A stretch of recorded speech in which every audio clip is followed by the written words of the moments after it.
Definitely. Hello, everyone. This is Dr. Donna DeBonis and Dr. Rachel Cezar-Martinez, and I have such a really great treat for you today because Rachel is coming to us from a very interesting career progression. And I'd like her to start out with telling us for our podcast here, American Association of Food Safety and Public Health Veterinarians, how it was that she came to veterinary medicine in the first place. All right. Well, thanks, Donna, for inviting me to talk with you all. Really excited for this opportunity. I actually thought of being a veterinarian as early as being a 6-year-old. My parents, we had a bit of a horse farm, a hobby farm, I guess you'd say a menagerie farm. In Michigan, I was the last of 6. And I got to be raised up with all the animals on the farm. And I'd go with my dad riding horses to parades around the different counties and towns and so forth in Michigan, little small town in Minden, Michigan. And someone had mentioned him, hey, you should get her in 4-H, see what she, maybe she'd like to be a part of them. And so I did, and I stayed in 4-H all the way to I graduated high school. The greatest opportunity that actually really pushed me towards veterinary medicine even more because I got to show horses.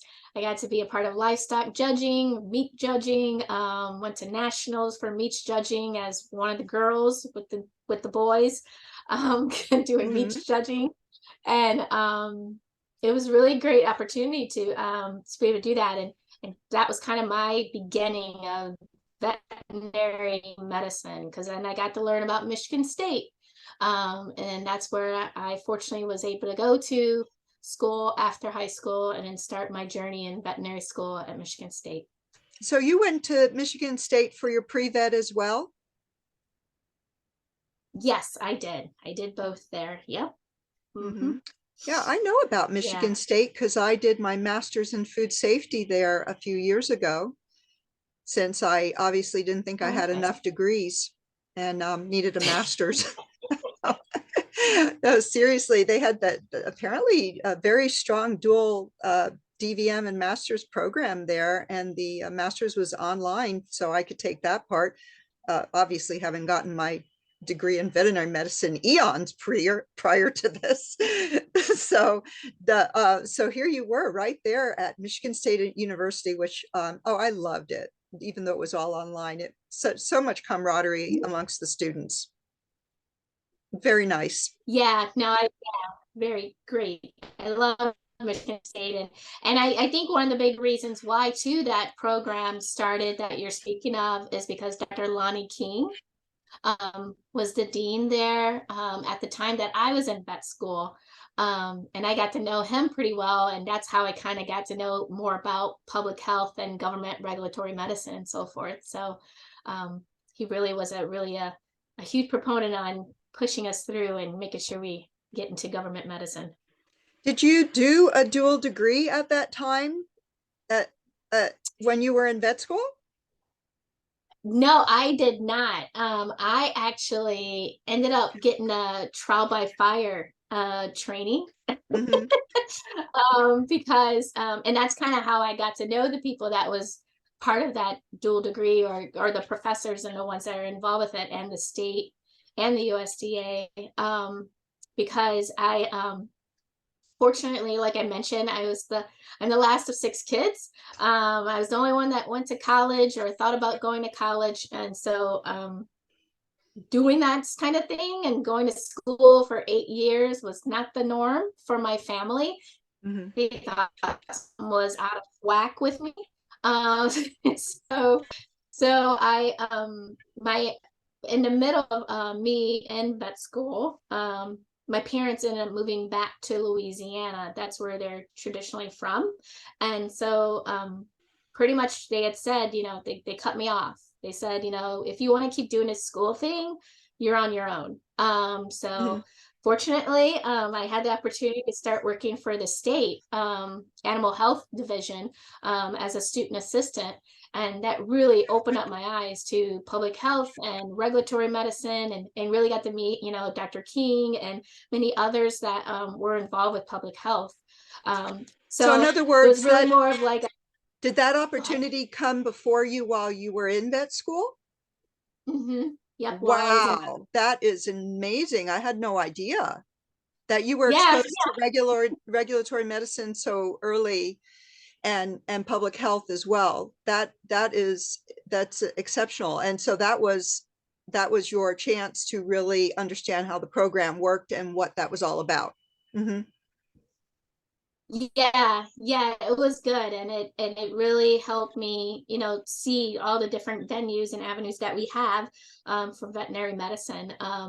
And it really just honed in for me that, I wanted to really stay involved with regulatory medicine, because it was a great opportunity, and just the networking I was able to do. Like, granted, I was still in school when I um first, had, was a part of a depopulation of a poultry farm. Oh, So mm, yeah, so that was kind of like a lot of the other veterinarians was like, did you think you'd ever be doing this in mhm, school? And I was like, no. And it was a little different, because I'm like, oh my gosh, but I knew in the end, this was important and the reason why we were doing it. mhm. Because, as a student, you're like, I'm here to help all animals and I just love everything. And then you're there having to, chase chickens and figure out how to put them in to make sure they're disposed of properly. Oh, Um, yeah. so yeah, it's an interesting time, but it's such a great opportunity to be able to do that. Um, yeah, really enjoyed it. So you would say keep your eye open even during vet school. And this sounds like it was something like was it perhaps like a work study program of some sort? Yeah, it was like, well, so in Michigan, I guess in the 2000s, we had an outbreak of, bovine tuberculosis. And that was kind of the beginning of the really drastic situation we were dealing with TB. Right. And Michigan was dealing with it pretty bad because of, Mhm, how many deer we have, and as well as cows. And so they had requested from Michigan State for students to work during the summertime to help. And fortunately, I didn't actually go to help for the tuberculosis side of things. I actually was able to help on the equine side with Dr. Steve Halstead, who was my first boss ever. And mhm, he actually, yeah, he ran the equine program. And that was kind of the beginning too of the West Nile virus situation and concerned with rabies and raccoons and horses. So I pretty much was helping him with those surveillances and making sure that, if there was a veterinary clinic in Michigan that had a horse that was neurologic and they wanted to see to get it tested for West Nile or for rabies, I would go pick up the specimen.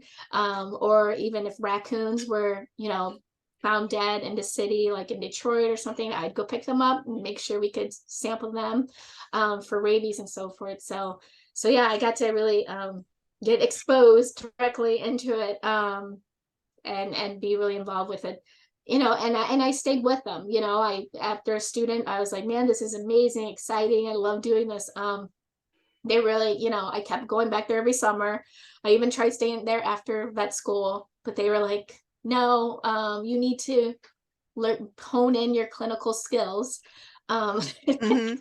I was like, no, I want to stay here. I like doing this. And they're like, no, no, no, you want to work on horses, go work on horses. And I'm like, I'd rather do this now. And But that's so interesting because I really did hear somewhat the same thing last week. Again, everyone says go out there and do your clinical for a little bit at least. And what they're looking at is they're saying you need that broad base of knowledge even on the clinical side, regardless of whether you will stay there. It really is going to make a difference going forward. and you were wise. You took advantage of the great advice that people were giving you, and you went ahead and did that. And of course, horses. Well, you're a horse girl too, so I am as well. Yeah. Oh, Hmm. okay. Hmm.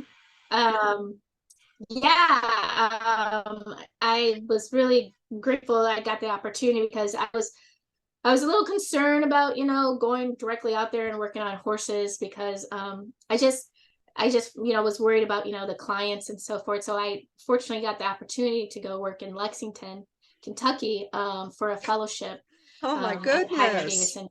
Uh-huh. Yeah, so that was amazing to get to go work there. And that was the time that they were dealing with the mare reproductive loss syndrome. Hmm. So a lot of their foals were coming out, not having the oxygen that they needed. So they'd call them dummy foals. Hmm. So many of those foals, we'd had to treat them in the hospital. And so I had to put catheters and foals all the time. And it was such an amazing opportunity, especially get to work like in the horse capital of the world, literally, Right. Lexington. So that was great. I was able to do that. But yeah, and then after that, I was just really eager, new student, new graduate, like I just want to see the world. I want to do all this stuff. And then someone had mentioned, well, if you really want to see the world, like we got a clinic in the Middle East that you could go and work at if you really want to. And I'm like, where? And they were like, Dubai. And I was like, I don't, what? And So so I'm like, racehorses, yeah, the sheiks yeah. and And the racehorses, yes. Uh-huh. In yeah, Dubai. so I was like, okay. I'm like, well, let me ask my mom and dad if they're cool with me going to another country because I've never gone. And so they were like, you keep doing whatever, so just go. Yeah, We know you'll be fine. You did 8 years of school. So yeah, so Dubai is yeah, so pretty amazing. yeah, it was great. It was such a great culture opportunity. Very, very great opportunity. How And long, I got how to work long, in the Dubai Equine Hospital. yeah, how long were Yeah, you, for a uh, year. three? Oh, okay. Yeah, that's incredible. Wow. Yeah. They did ask if I would stay to do a residency, but I was, I don't know, I was okay with the culture and getting used to things and how things are. Just really missed America. So Yeah. so I was like, no, I think I'm gonna go back. And then also I'm happy that I was able to get the experience of working in the government and seeing what the government was about beforehand, because and not break any bridges or anything like that, and making sure to keep my relationships open with them. So that's when I came back from Dubai.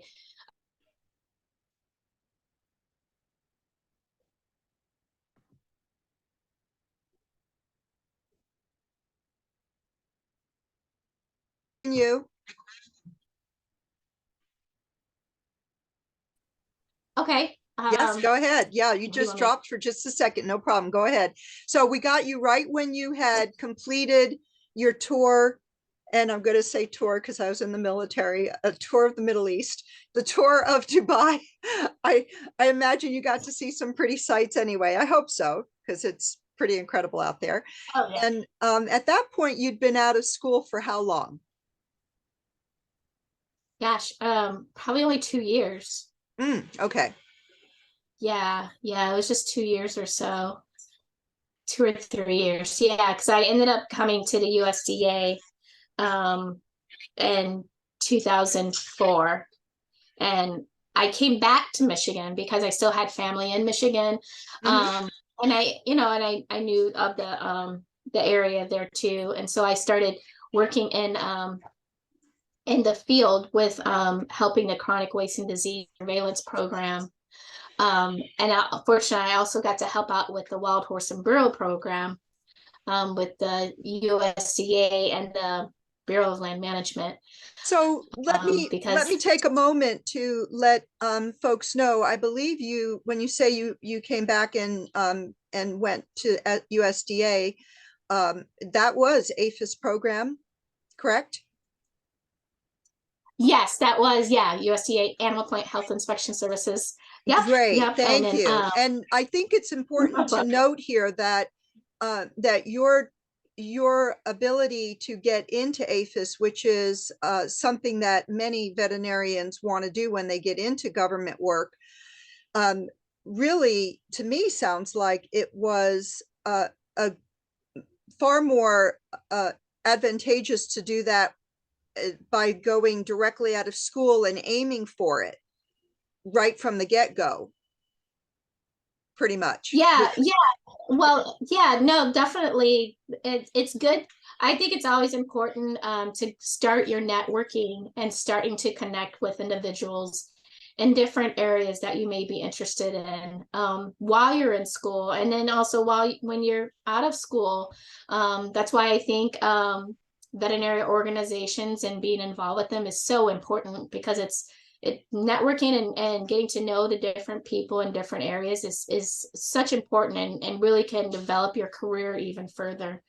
And that's really what helped me, because I was able to come back and I talked to some individuals that I had friends with that were still in USDA, and they mentioned, they're like, oh, there is going to be a vacancy opening soon, because we do need someone to oversee our chronic wasting disease program. So when that position came open, I applied for it.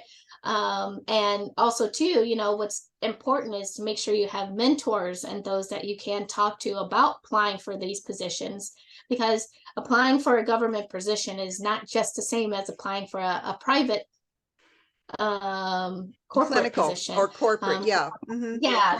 Yeah, when because it's very intimidating when you get up onto USA jobs. And I'm positive the very first time I did and was filling out the application, it was it was so hard to do. And now that I've got my account established, it's like, oh no, it's nothing. I just update a few things and it's all good. But you're right. I think it can't be stressed enough that when you have individuals who are there to help you, and many people do want you to be successful, and so they'll help you through the process, even of just filling out those strange applications on USA jobs. They're strange initially when you look at them. So good for you. And those mentorships and really getting involved in programs. When you first started out, then did you, right at that time, getting into USDA and APHIS, did you join National Association of Federal Veterinarians, like right from the get-go, or what? So yes, I did join them, and that was only because it was a fellow colleague that was in the USDA with me that told me, like, hey, you need to be a part of this association. And and as a new grad, I'm like, okay, I guess. They're like, and she's like, they only take out like $20, $10 every 2 weeks out of your paycheck. It's so worth it, because you never know. They also have legal, support if you need it. Someone you could talk to, other colleagues you can talk to in this association. She's like, just join. You need to join. And so I was like, okay. So yeah. So I've been, God, since 2004, I guess. Yeah. A member. And that was just because, another fellow colleague told me I should join. Yes. And I don't think it would have been a blip on your radar otherwise, because we're so used to thinking about joining AVMA, or for equestrian, or equine, you're thinking AAEP. And this is such a very different approach. Now, granted, people can only join it if they are a federal veterinarian. But on the other hand, you do have other organizations that you belong to. So there's an overlap, I would say. And that's how we know each other, because of the Mhm. overlap. We have a strategic partnership between our two organizations. So it's pretty amazing that all of a sudden it's like this whole landscape of other opportunities through relationships that you could forge um, in with the other organizations. So I'm in AAFSPHV, you're an AFV. We have strategic partnership with the board certified organization, ACVPM, and all together we tend to hang out together too. I'd say, wouldn't you, at conventions and Mhm. so on? Oh yeah. Yep, yep, definitely, definitely, because we have so many things that we can talk about and connections. And especially like I had went to the veterinary leadership conference meeting in Chicago, and fortunately I was able to meet the current president, of your organization, and we talked about how to collaborate on certain things, moving forward, and really trying to make sure that we really focus on continuing education that's needed for all of us that are in public health and food safety and government and regulatory medicine, and so much that can overlap in that we could really be involved with together. So Yeah, yeah, no matter definitely. what, you still have to maintain your veterinary license, and that requires your continuing education credits. So so let's backtrack Mhm. then to 2004. You got involved with APHIS there in Michigan, and so what happened next? So I stayed there for a few years, and I had the opportunity. I would go to port sometime for the border of Canada and Michigan, and help and support the inspecting the animals that are coming into the country. That was a really great opportunity. I got to go to Niagara Falls, and oversee the animals coming into the country. I was always, ready to go somewhere. Let's go somewhere.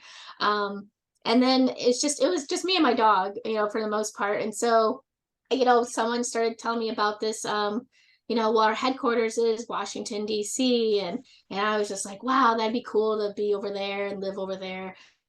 And then I heard that there was this opportunity called Horse Protection Act. And I talked to individuals about that. I talked to the administrator for the program, Dr. Chester Gibson, who basically became like my father, because I ended up taking on that position and moving to DC, and running the horse protection program. And that's where I was part of still APHIS, but I was in animal care then. And so in that, we enforced the Animal Welfare Act and the Horse Protection Act. And basically that means making sure that animals that are in the public eye, or for competition, or for sale or anything of that nature, different parameters, but more or less, that's seen in the public eye, that can be concerning with getting abused, in a bad way. So we're put in place to make sure that doesn't happen, or to make sure that it's not being done at all if possible. So I got to be able to be in that position, based in right outside of DC, but it was Riverdale, Maryland. That's where our headquarters is for APHIS. And so I did that for about 8 years in that position. Yep. Mm. So you were living actually in Washington, DC at that time? Yes, yes. I was in Washington for a little bit. And coming from Michigan, and kind of smaller town sort of, and then moving to DC and hearing the sirens and taking the metro and doing different things. It was a little different for me. Mm-hmm. Um, but, fortunately, it was such a great opportunity. And then also I was able to see that I had other colleagues that had moved there as well, that were alumni of Michigan State.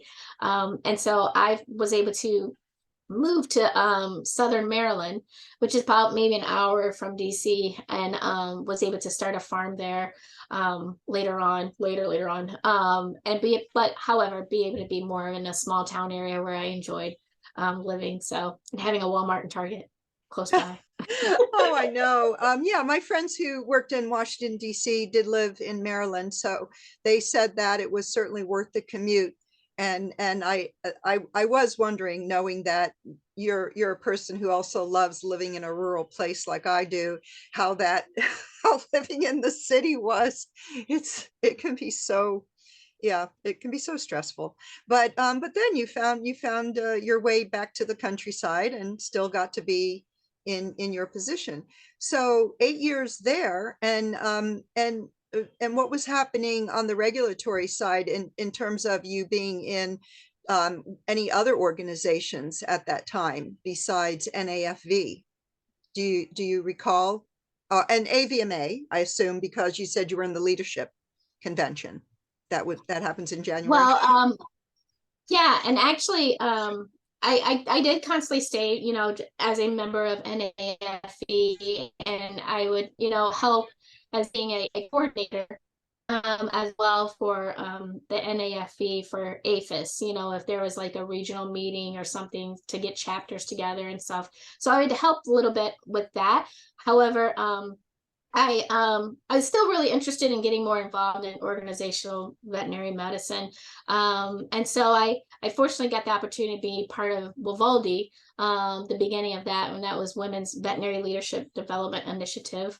And I was part of the founding board for that, and really great opportunity to really, influence and push, women into leadership positions and provide training that, and not just women, new graduates, those that, that really want to, move forward and be a leader in veterinary medicine. It's a really, really great organization, which also, like, during that time, kind of towards the end of my 8 years of horse protection, I started really getting like kind of addicted a little bit to veterinary organizational medicine, because I then started being a part of the DC Veterinary Medical Association and helping out with that, and being a part of their House of Delegates. And it wasn't really me, I guess, pushing myself to be it. It was really my mentor. So Dr. Mike Gilsdorf, who was the executive vice president for the NAFV, he was really, really great mentor for me. And every time he saw an opportunity, or a leadership opportunity opening up, he would tell me, like, you should go for this, you should go for that. And that's always so important, is having that pusher, I guess you'd say. Because sometimes, you don't feel like, well, maybe I could do it, but I don't know. But if you have someone like, pushing you along and saying you can do it, I could see you in that position. It's really important. And so he was kind of like always getting me to like go push along and do things. And at first I'd be like, oh, okay, I will. But none of the opportunities that he would say I should go forward, I've said like I shouldn't have done this, because it's always been a great, great challenge and great success for me. So I've really appreciated his mentorship for me. Yes, I know Mike Gilsdorf well. He he sits on our board of governors for the AAFSPHV, and he was one of our first people that agreed to get interviewed. I think he might be like episode 6, and I believe this is episode 16. I didn't check before we started, but okay, it's up there. So for those people who want to make that connection, can look back and listen to Mike Gilsdorf and his quite remarkable career. I I get the impression from him even nowadays that he is incredibly supportive throughout the organization with all veterinarians, and that's something that I see quite common now that I've been involved in organizational veterinary medicine, and I am just amazed at the amount of support, particularly when you step to the forefront and you are more involved with committees, and I can't even begin to say the difference. It's like night and day from just being in the sidelines, because I've been in state associations, veterinary associations, pretty much my whole working life, and it's extremely different. Uh, and you're right. It seems like there are people who are willing to step up and really be mentors. they kind of volunteered their way into your life. And that's kind of what happened with me. To get into AAFSPHV, they go, hey, I think you would be really good to apply to be, the next incoming president. And little did I know it was a 6-year commitment overall, but that's okay. I'm having fun. So I just stepped down and now I'm in past president position. You are in the president position. I am. And Yes, I am and present. as I recall, when you and I kind of started talking, maybe somewhere around a year ago, um, you were just getting ready to move from Maryland and go into a different position.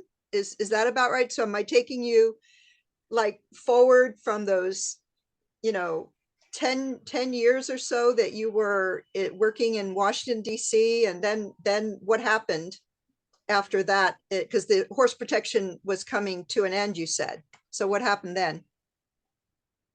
Yeah, so a lot happened after that. Because that was Right? like Yeah, 2006. sure. Yeah, yeah. So 6 years in between there, I did I did get married. I did have 2 kids. And I was in a position for as director for live animal imports, Mhm. veterinary services, still in APHIS, which was a really great opportunity as well. And then now I am actually the area veterinarian in charge, predominantly for Mississippi. I support Louisiana. However, I have an assistant area veterinarian in charge that leads Louisiana, and I support him anytime he needs me. But I'm in the South now, and even though I enjoy the small town, and it's different around all parts of the country that you just got to get used to.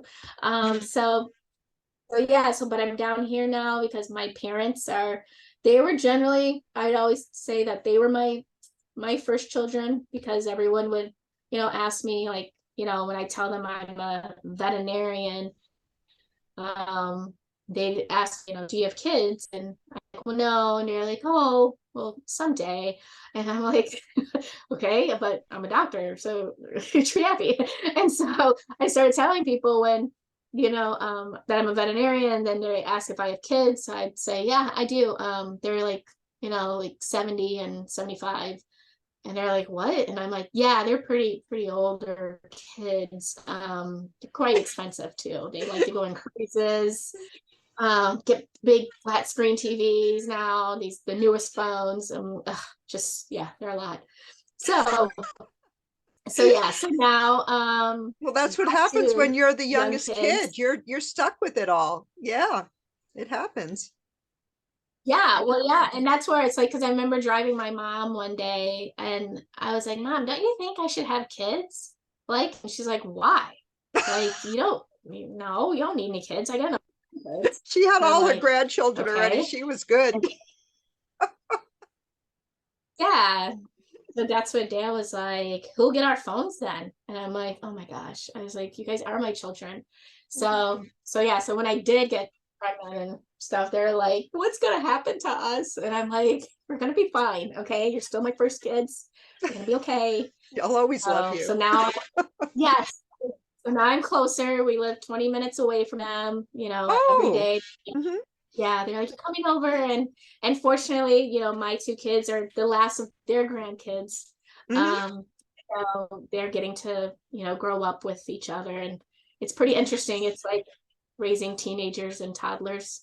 So because they like, he took my popcorn, and he's like, I'm like, really? You guys gonna fight over popcorn? Really? So Took my yeah, it's pretty. popcorn. Yeah. So So yeah, I hear a little sibling rivalry going on there. Oh yeah. my gosh, how wonderful though. So yes, I do recall you. It just seems so amazing that you were picking up your farm essentially and moving it to the south when what a what a great opportunity to make yourself crazy, pack up a bunch of animals and kids and your husband that business and yep. Okay. Yeah, it was Because as I close. understand it, you It have was your close. own, yeah, your farm is kind of like a business too, isn't it?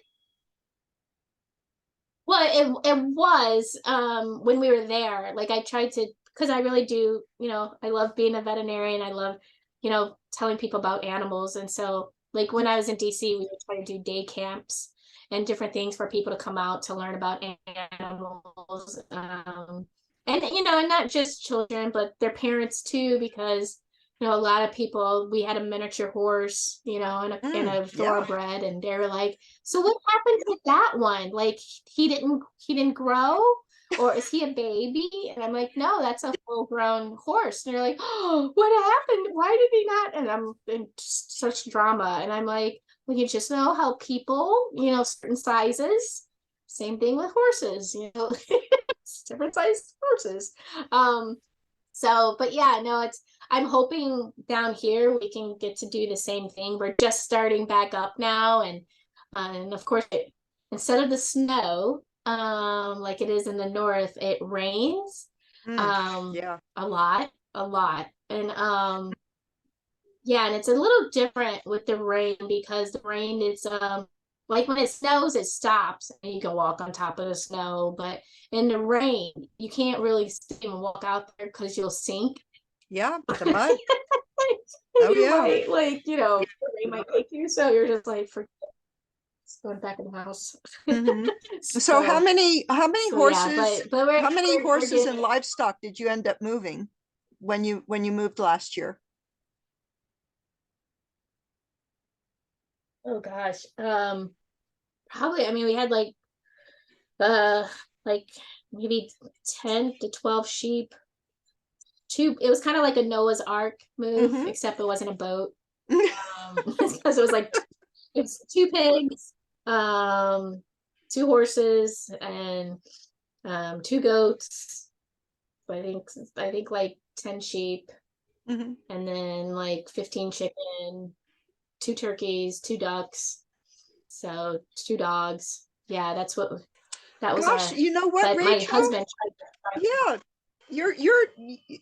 people go, yeah, you must love animals. Do you have any? And I said I had to be a veterinarian in self-defense because I had so many animals at certain times in my life. And yeah, it happens. We just enjoy them so much, and the children really do too. Yeah, I, yeah, I'm sure. exactly. Yeah. And I know, and those cartoons and those, the Beverly Hillbillies, like that's true. That does happen. So, there is people that's going to drive and bring their whole farm with them wherever Hmm. they go. So, and Yep. that's us. So here you So are, you're relocated, yeah, and so I forgot that. Are you in Mississippi actually at this point, or Louisiana? Where are you I'm residing? more in the Louisiana area right now. Ah, okay. Yeah, in Okay. Louisiana more. Hmm. But I travel a fair amount to Mississippi Hmm. to check on my staff and meetings and so forth. And unfortunately, going to be going to the Mississippi Veterinary Medical Association meeting towards the end of this month, um, where we're actually going to have a NAFV chapter meeting. So that'll be great. Oh, I didn't know that there was such a thing. So you end up belonging to your state VMA as well, and any other organizations Mhm. that you belong to, veterinary organizations besides that, and Well, then I'm still part of the American Association of Equine Practitioners. ah, I'm still involved with them. mhm. I really do enjoy being kind of my family that kept me together in horse protection. So I always, they're always great to be with. Mhm. Yes. And when you ended up deciding to move down to the south, did you look at APHIS jobs that were available in that area, thinking to yourself, well, I can stay within APHIS and then I will be able to move down to be next to my folks? Or was that somehow a coincidence? No, it wasn't really it was sort of coincident. I had heard that possibly the individual that was overseeing Mississippi and Louisiana was going to be retiring soon. So I looked into it a little bit further and, found out and so forth. And they were like, yeah. And then that's when they were like, yeah, just kind of like how before when I came back from Dubai, they were like, you should apply and who knows. And of course, I did apply and it was also during the time frame of us dealing with which we still are dealing with, bird flu. Mhm. I didn't hear back from anyone for quite a while. So I figured they were like already found someone else and everything. But they called me and said, hey, we got this opportunity if you're interested in come down here. And so it was kind of a like, wow. Because I was going to move down. We were going to move down here eventually, like in the next couple of years or so. But the opportunity came open and I told my husband, I was like, you ready to go now? Because we could go now. And so that's when he was like, as long as we're together, let's go. And so Oh, that's how wow, it that's went. amazing. So now, at this point, you've been in APHIS for how many years altogether? I will be coming up on my 19th year. Hmm. Yes. Yes, Yeah, and so almost 20. amazing. How did you end up becoming the president of NAFV? Because here you were so busy with APHIS and the many amazing programs you were involved in. And it's not like you needed something else to do, like be the president of a big organization. You have so many veterinarians in your organization. Well, so how did that happen? Um, yeah, I know. And it's crazy how it happened because it was again Dr. Gilsdorf. he, Mike, he we're kind of called, blaming you. yeah, he called me again. It was like, hey, what are you up to? I think you'd be great to run for this.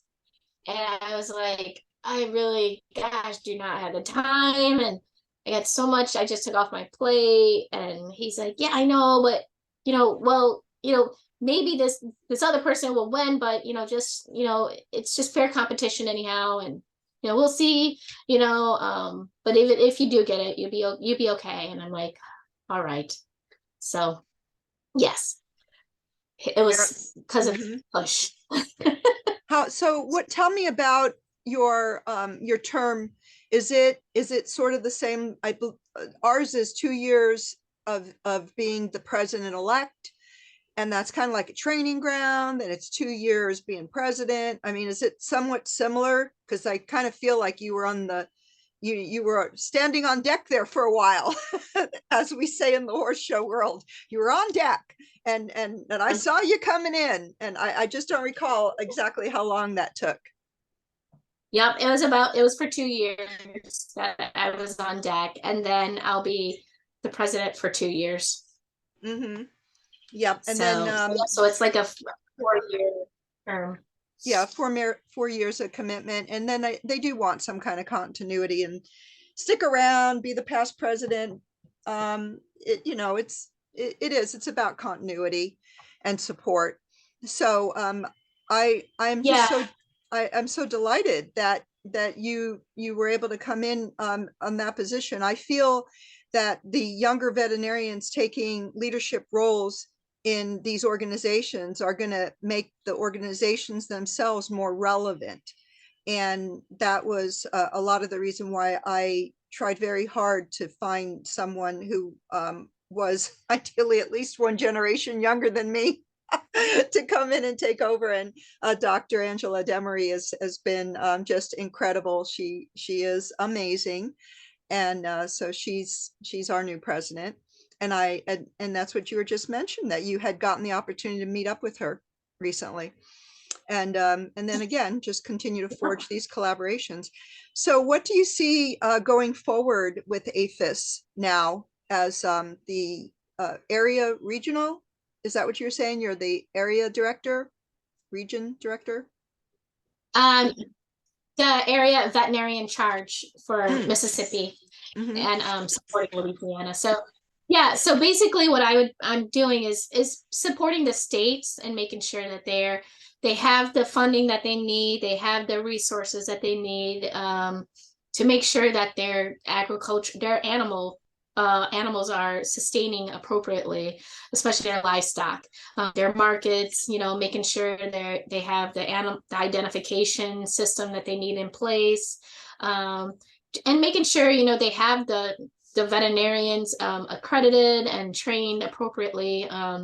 I'm a really big proponent on outreach and making sure everyone knows about, the biosecurity needs, especially with bird flu going on. It's really important that we're talking to, backyard farmers and individuals that are selling poultry to make sure, they're doing what they can to keep down this disease, because we're still dealing with it. Mhm. So that's one of the big things that, we're trying to make sure is keeping tame right now. Because as you see, even though we don't want to say it's a immediate, you know, uh, threat or issue that is due to bird flu, but obviously you see, the rise of egg prices, and chicken, now for to buy at the grocery store is a little bit higher than normal, but Mhm. we're not trying to say it's due to bird flu, but it's, there is probably a little bit of a link somewhere there that's concerning. So, just want to try to do our Just best to figured keep. that the manufacturers of the commercial operations and so forth were getting a little bit aggravated that so many people had decided to become homesteaders and have, gardens and poultry in their backyards. And, what can I say? People wanted to learn how to be self-sufficient. I know here we are on Whidbey Island in the Pacific Northwest, Washington State, and I tell you what, if we don't have the ferry coming in on the south end of the island, if there's something wrong with the ferry service, that area is cut off. And if we don't have, if the pass Deception Pass Bridge is compromised, and that has happened with rock slides. We have to figure out how we're doing our own food over here. And I think a lot of people felt like that during COVID, which here we are in the third year that they said it's going to be 3 years, folks, and we're all like, no, it'll only be 3 weeks. so so yeah, I feel like people are just ready to be self-sufficient. We have a very a very can-do attitude, I think, in America. So yeah, Oh yeah. lots of backyard chickens here, and people are doing great with their poultry and so forth. So you you're doing really great with keeping busy on all of this. You have your organizational medicine, being the president. It does take up way more time than they told you, I'm sure. I noticed that part of it, but it was exciting. I loved it, and I'm sure you do too. And then you have time now to spend with your children there, and your folks, your husband, and your new ranch having been relocated. That's fantastic.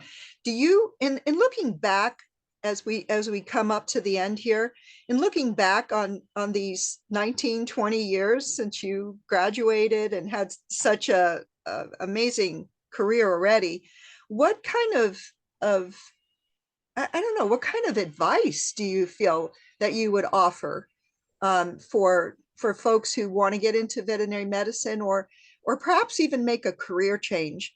Because I see that a lot now in some of the Facebook groups I'm in for veterinarians, where folks are just ready to do some kind of changes, and AVMA doesn't really have a whole lot on their job site. So what do people do? How do they find out about this kind of medicine? APHIS has such fantastic opportunities. Well, I always say, to don't don't feel like you can't ask, Mhm. or don't feel like you can't, just call someone or email someone or text someone, or even twice if they don't respond to you the first time, because that's the thing is like, sometimes I'll get an email and it'll get so much spam in between and you'll miss it. Like just you're not being what is it called? It's important to be persistent. Mm-hmm. And not be afraid that you're Mm-hmm. like bothering someone. I mean, honestly, once you talk to a person and you notice that you're bothering them, you'll be able to tell, and, and then don't call them again.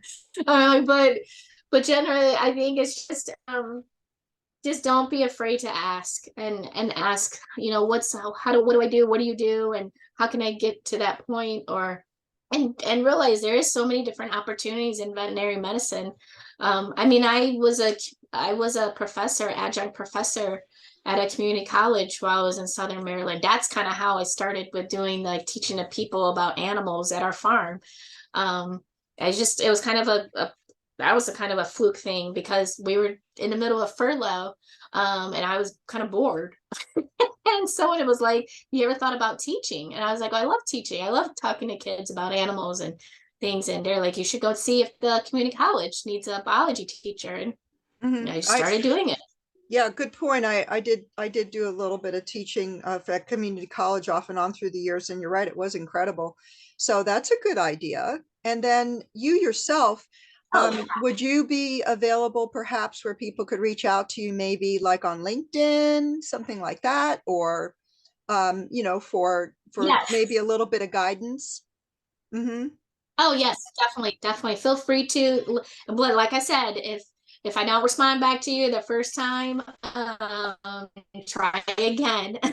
Like, Mm-hmm. don't feel like that I am trying to ignore you or anything because it's just sometimes, with different things that, just like even you, Donna, I appreciate that you text me and said, "Are you ready in a half an hour?" And I'm like, "Oh my Do gosh, yeah, let me, yeah." I'm yeah, like, so that's why. the day was going on. I'm like, geez, I need to check and see if Rachel and I are still on track for the same time. Because we're 2 hours difference, right? Yep, We're yep. yeah, yeah, that's as fun. That's another fun thing when you're in charge of an organization where people across the United States or sometimes the world. So yes, we have fun meeting up and trying to figure out what time zone we're in. But yeah, so what I think of in ways to find out more. So you belong to the state association, so potentially people could meet up with APHIS veterinarians at state VMAs. They Mhm. can meet up with them on LinkedIn and maybe just do a search like APHIS close to me, or even Google. I find that if you are belonging to an association already, that those individuals are already in, like, well, certainly they can't go into NAFV because that's very particular.